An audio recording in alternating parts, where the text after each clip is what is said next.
This is the video for release points and technique for 45s and parallel tosses. First, start with parallel, left hand or right hand's at tab, left hand's at the bottom cheater. Start at flat. We're not extended, but we're not crunched. We're here nice and easy. We bring the flag up onto the release point, which is here from the front. The flag is in front of us. From the side, it looks like this. We want to think about making sure that our right hand goes up the elevator and doesn't really poke out, right? So if I took my left hand off, I should be able to pull the flag directly parallel to my body, and I don't need to do this, right? So when I have both hands on, I want to think about doing the same thing, yeah? So when I release, the flag will rotate. It's high and lofty. It will rotate once, and when I catch, it'll when I catch, it'll be the flag is on the right side of my body, and my thumb are pointing to the sill, and I'm catching at the same position, right? Where it's tab and bottom cheater, but now the thumbs are pointing backwards, yeah? You catch on 3, looks like this, 5, 6, 7, 8, and out, 2, 3.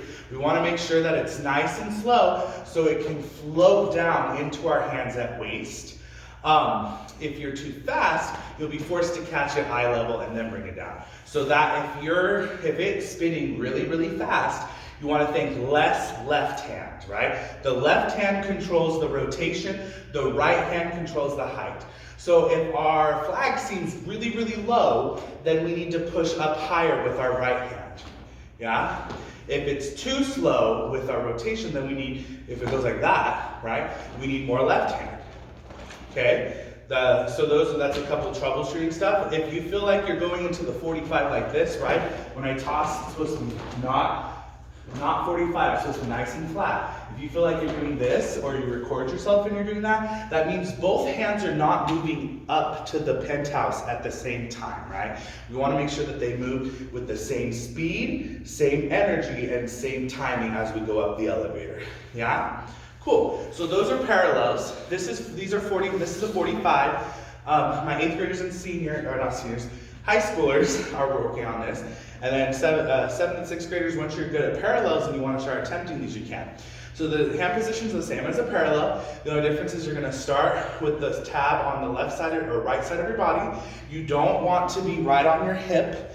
You want there to be a little bit of space, yeah? I also talk about how our left hand needs to be nice and angled. We don't want to extend it because then my angle's not steep enough, right? So we're making sure that we have like a nice, what I call waiter's elbow, right?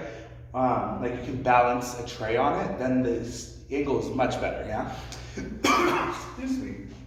From here, excuse me. Before we go to the unicorn angle, we're gonna go to flat, and we're gonna go 1, 2, 3, 4, then we go to unicorn angle. 5, 6, 7, 8. Making sure our unicorn angle is nice and steep, yeah? From the side, we go 1, 2, 3, 4, hit, 2, 3, 4, 5, 6, 7.